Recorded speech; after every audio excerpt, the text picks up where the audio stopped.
mua từ bên ngoài do cái trường đại học, các cái trường nghiên cứu về men họ làm ra cái loại men này chứ không phải là tự họ sáng tạo ra. Can we just I'll talk about this special wine at the end. But there are a lot of things I have to tell. But first, let's go through all the Valpolicella wines because it's going to be a mess. Yes. We're jumping backwards and forwards, you know. I'll talk about it. I'll talk about how it's made. Okay, bạn ấy sẽ nói về cái rượu, cái loại đặc biệt này ở cuối phần ngày hôm nay, và nếu còn rất là nhiều những cái thông tin khác cần chia sẻ thì chúng ta sẽ trở lại cái chủ đề này ở cuối ạ. Okay. So you understand the difference between Valpolicella Ripasso and Amarone. You understand it, right? Bây giờ mọi người đã hiểu rõ những cái điểm khác nhau giữa Amarone, Valpolicella và Valpolicella Ripasso rồi đúng không ạ? Valpolicella is made from fresh grapes.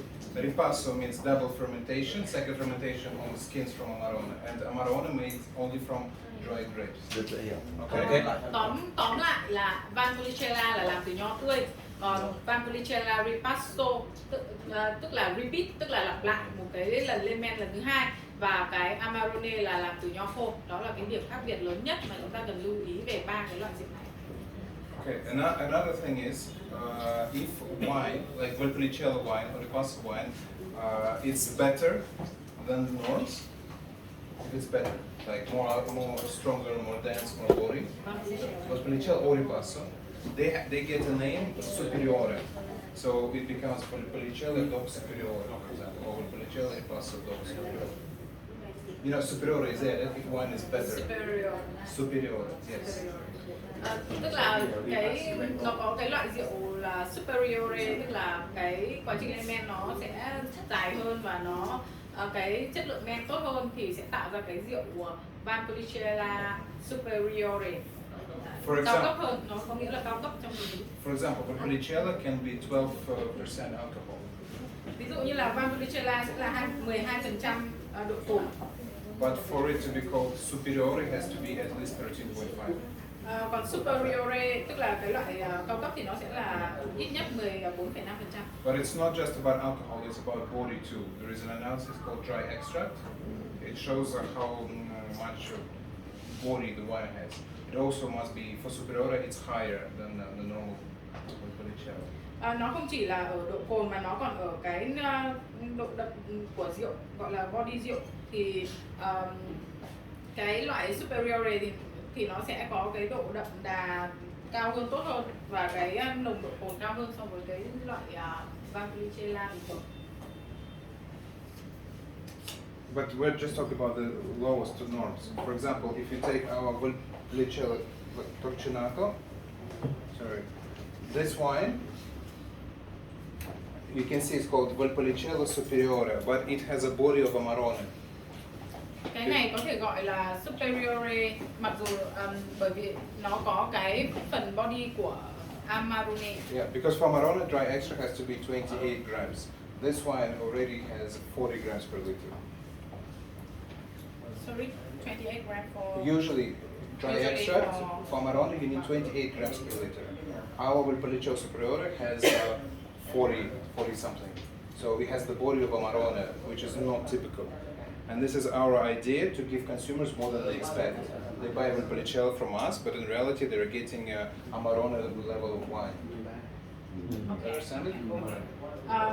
We give more than people expect. Consumers. It's written Valpolicella, but it has the characteristics of Cái lượng này là Đường. Đường ở trong Amarone là nó là 28 gram. Còn ở cái chai superiore thì nó là 48 gram, và cái mặc dù ở đây vẫn là Valpolicella nhưng mà họ có cái hương vị của Amarone, thì đấy là cái lý do mà họ luôn nói là Carbotta được theo đuổi cái ý tưởng là phục vụ khách hàng nhiều hơn những cái mà họ mong đợi khi mà họ mua Valpolicella, nhưng mà họ có cái hương vị của Amarone trong đó luôn. And our Amarone is even better than the classical Amarone. It has more flavor, more taste, and more Và Body, cái yeah. Amarone của nhà Capotta thì cũng chỉ là ngon hơn và hảo hẳn hơn những cái loại Amarone bình thường khác. We are gonna taste wine now. Chúng ta sẽ thử các cái rượu Yeah, loại three rượu ở đây. wines, so you can Ba feel loại. the difference between Và chúng ta sẽ cảm nhận được cái sự khác nhau. body, you know, body, small body or big body. Hai đầu đi Độ một đậm đà trong cái body của rượu. Trong này cho anh hỏi cái là về cái cấp độ ấy. Cái ripasso so với cả cái vang làm tự nhiên và amarone thì cái ba cái cấp độ chai nào là ở giữa. Anh muốn hỏi cái cấp độ giữa ripasso cao cấp hơn là lên cái Vang Policella là bình thường. rồi. Vang Policella là bình thường, của xung quanh Verona thì mới được gọi là Vang Policella, đấy là lên men từ nho tươi bình thường. Thì trong cái lên nho tươi bình thường đấy, người ta dùng cái mã của Amarone để người ta thêm vào một cái quá trình lên men tiếp theo nữa được gọi là ripasso, thì đương nhiên nó là giữa rồi. Giữa đấy. Cái cao hơn. Okay. Another name you can find on the Valpolicella wine is called Classica. Một cái loại tên khác chúng ta có thể Another word that you can find. Basically, before Valpolicella was a smaller zone, and all the producers which are located in the zone are called Classica, like classical Valpolicella. Then, but there was not enough of Valpolicella wine, and many producers were located similarly, so they made the zone bigger. You know, towards east. Okay. So there are two types of Valpolicella: Classica and non-Classica, the normal one. Ở cái vùng Vang Policella thì nó có chia thành hai khu vực cũng là, và chúng ta cũng sẽ bắt gặp là cái tên rượu là classical và non classical. Cái vùng nhỏ mà bắt đầu từ ngày xưa ấy thì là nó sẽ, những cái nhà sản xuất đó sẽ được gọi tên là Vang Policella Classical. Còn những cái nhà mà sau đó thì người ta có mở rộng cái vùng trồng nho ra ở Vang Policella, thì cái vùng mở rộng thêm người ta gọi là non classical. Thì cái vùng này sản xuất ra cái loại rượu Vang Policella thì sẽ có thêm cái tên là non classical. Okay. And, usually classical considered better. Và thường thì là classical thì là sẽ tốt hơn. But this is because a non-classical part has a lot of plateau, while classical is mainly hills. So in reality, the quality depends on the height of the vineyards.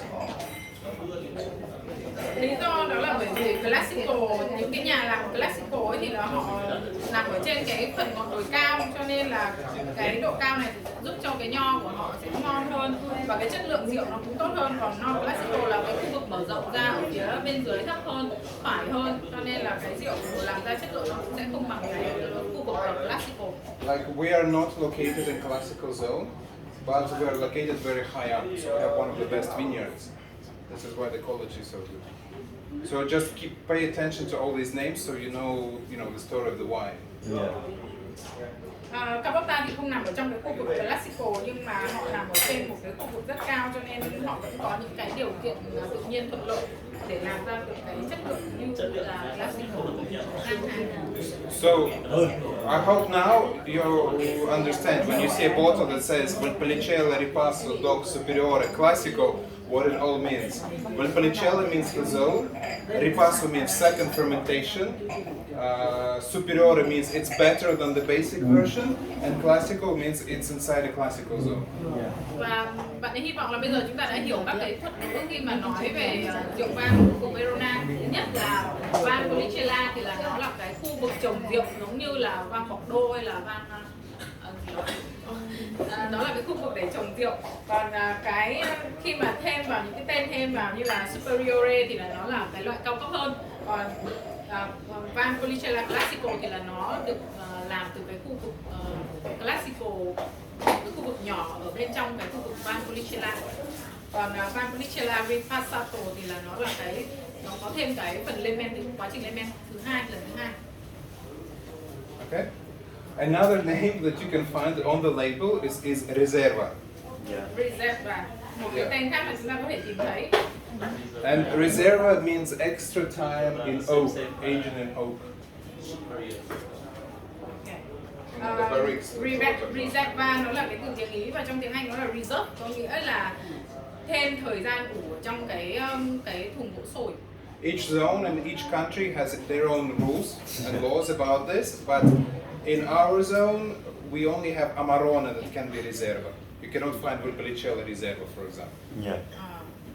You know, but in each zone, it's different. Okay. You know, but for us, only Amarone can be Reserva. Okay. Mỗi một khu vực trồng rượu khác nhau thì họ có cái quy tắc khác nhau để reserve cái rượu này. Còn ở khu vực của còn ở Cabota thì họ chỉ có dòng Amarone là Reserva và không có Valpolicella Reserva. Reserva. Reserva, which cannot be Reserva, only Amarone, right? Okay. So basically, em trên Nam lấy cái chai nước lạnh nhà chúng ta. Chai trắng cái đỏ. Chai trắng. Nước từ sáng. by law, Amarone has to be aged in barrel minimum 1 year. And minimum 1 year in a stainless steel tank. Mọi người nghe nhé, bây giờ cái quy tắc này rất hay này. Amarone thì là bắt buộc là phải để ít nhất 1 năm ở trong cái thùng gỗ sồi và sau đó là 1 năm ở trong cái thùng ni lông. If you age Amarone in barrique, in oak, for 2 years or longer, it can be named Reserva.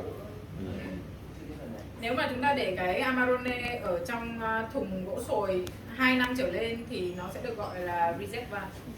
So 1 year is normal Amarone, 2 years and more is Reserva.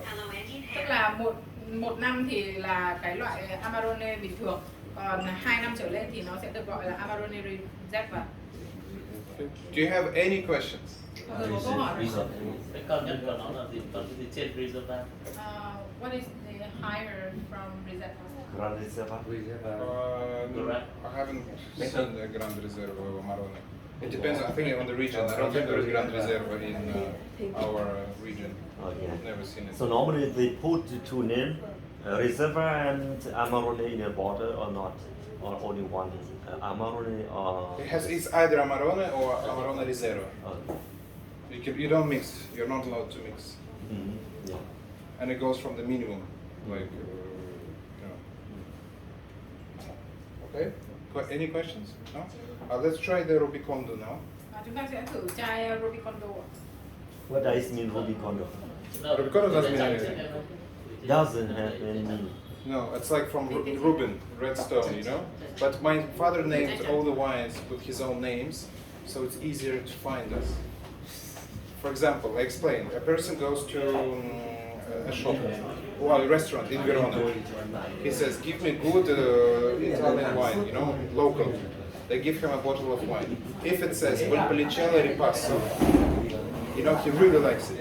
He goes back to home, you know, Vietnam or USA or Russia, doesn't matter. And he just remembers, oh, I drank a good wine. It was Valpolicella Ripasso. He goes to Google and Googles Valpolicella Ripasso. There are 100,000 of different wines, different producers. He will never find one. Or he goes to a supermarket. He says, oh, it's Valpolicella, I drank it. Takes a bottle, it's terrible. Goes to another supermarket, buys it again, terrible. He's like, oh, it's bad wine, you know? But if we put a name like Torcinato, Costa Rosso, Cerviero, he Googles it, he finds us immediately. And they start, it was my father's idea.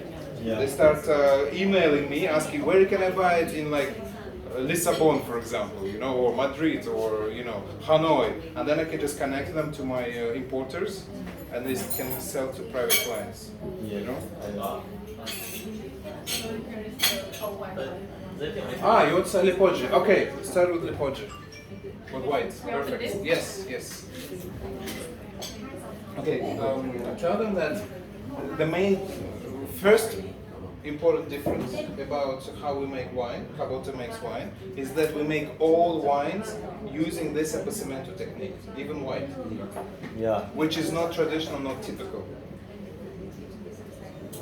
Đây là cái phần rất hay các bạn thấy nhé. Cái điều quan trọng nhất mà bạn ấy muốn nhấn mạnh đấy là tất cả các cái loại rượu của nhà Cabota thì được sử dụng cái công nghệ là appassimento, và cái điều này là cái điều khác biệt hoàn toàn so với những cái dòng rượu truyền thống khác, những cái loại hãng rượu truyền thống khác. Appassimento is the drying technique. Đấy là cái công nghệ làm khô nho của nhà Capota. Okay. Appassimento, in our opinion, Appassimento makes wine better Yeah. because it makes it richer in flavor, taste, color, but also adds nice sweet notes of dried fruit to the wine. Sweet. You know dried fruit, it's always sweet. So you add those notes to aroma and to taste to the wine immediately when you do Appassimento. And you can, Cho cậu một cái ly can just like, Okay. để ra. Cái công nghệ Appassimento thì làm cho cái rượu của nhà Capota ngon hơn và nó sẽ đậm đà hơn về hương vị, về màu sắc. so more flavor, more taste, more aroma, and also sweetness of dried fruit. Okay. Anh cho em hỏi flavor và aroma. Aroma là cái Aroma is the smell. flavor là vị. À, Flavor in the mouth, aroma in the nose, you know. Thôi cứ để anh. thì cái công nghệ Appassimento này sẽ giúp làm rượu nó sẽ được đậm đà, được ngon hơn về tất cả các cái dư vị này, rồi là hương vị này, mùi, rồi là màu sắc vị rượu. And it works for white wines too.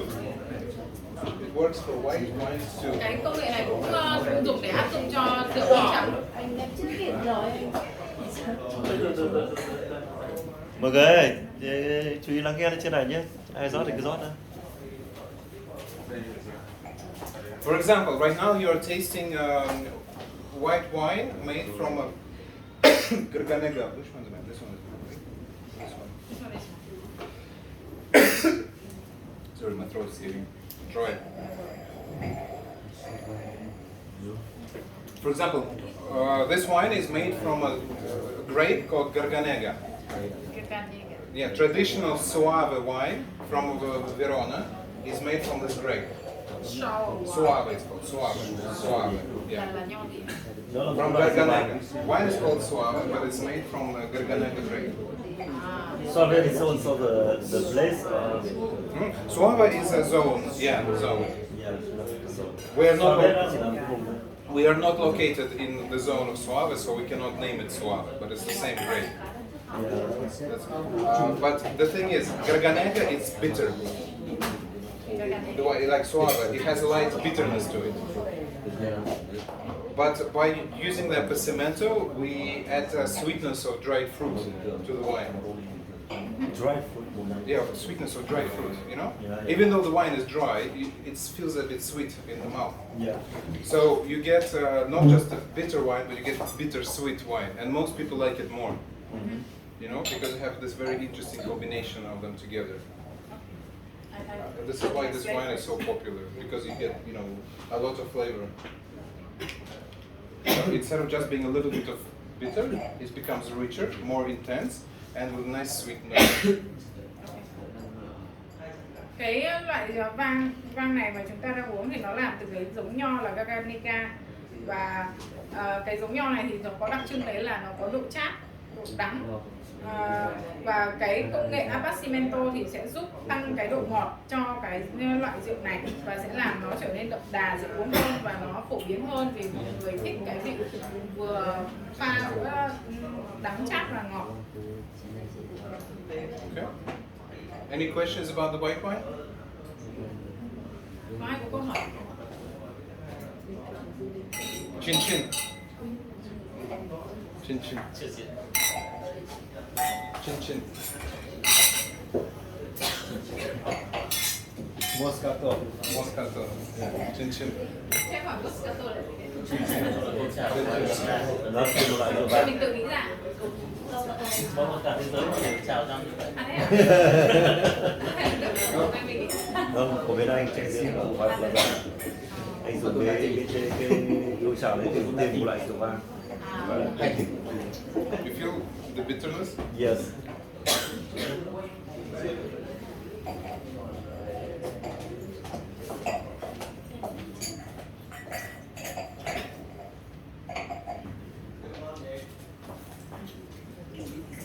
Okay, good. Oh, it's 13 and and a half, if I'm not mistaken. Yeah, also because we do abastecimento, we get more sugar. When you make dry wine, it becomes stronger. And this is very nicely balanced, so you don't really... This should come with the seafood. Also salads, some cheeses.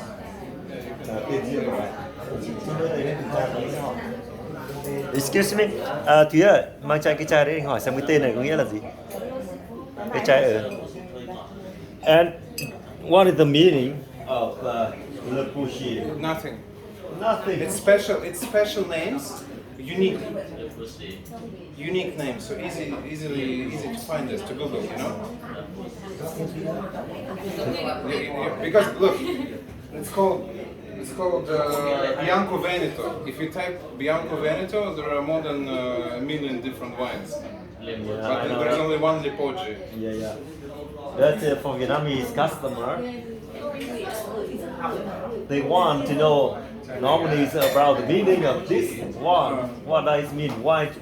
Which reason do you give the name for this one? Well, we gave it so it's easier to find this. So We gave names. It's like naming a child, you know.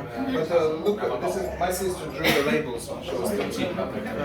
So each to tell them that my sister drew the labels, and that when you look at the bottles, it's looking at her drawings. cái hình vẽ trên này là do em gái của chị vẽ lên. Yes. But I just have questions. Another one named Rosa Costa. Costa Rosa. This means the pig, the red. So why this have no meaning? Well, because just when my father started giving real meanings, like Chiviero means bobcat, hunter of deer. But then when you Google Chiviero, you get a lot of bobcats and only a bit of our wine. So my father changed it to more unique. Yeah. Normally when we buy wine or sell, they are also the combination between the wine and the name of the wine. The combination between the wine inside and the name outside. What? Yeah. We always have that one. Không cần dịch. Để cái tên mà nó có hiểu nhất ấy, thì nó hay hơn là cái tên mà dịch sang tiếng Việt. Có cái ý nghĩa của cái việc đó, cái tên là gì? Ví dụ như là một cái câu chuyện thì story. You can come up with your own story, and I will, you know, Okay. tell the customers if you want. Thôi để Việt Nam tự kỷ. Ruby condo. Ruby cắt được.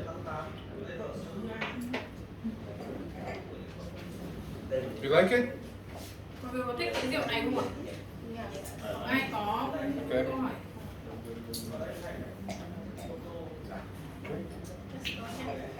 Okay, now let's try Ruby. Bây giờ chúng ta sẽ thử sang chai Ruby Condo.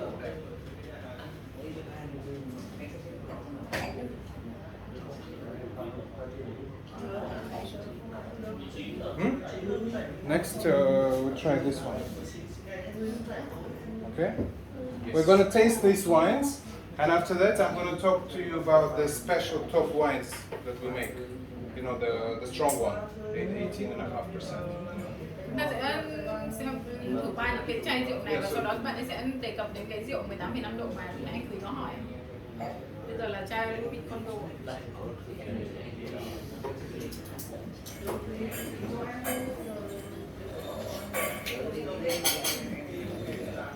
Để cho bạn đỡ chân có thể We talked about wine high vineyards. It's very important. Name of the winery, production, the temperature of wines, all the different types and how they're made. Phổi với trong hình loại là cái thời gian mà Thì hỏi lại. Em hỏi luôn hay không? confirm that the second fermentation will be added in the Oak barrel. No. Oak barrels, that's aging. It's a different, it happens after. No, everything, the wine is made in stainless steel tanks. You do all the maceration, fermentation, second fermentation, it's all in stainless steel tanks. And after that, And when the wine is ready, then you age it. Yeah. For example, Rubicon was aged just for 1 month. Yeah. After aging, yeah. Aging is after.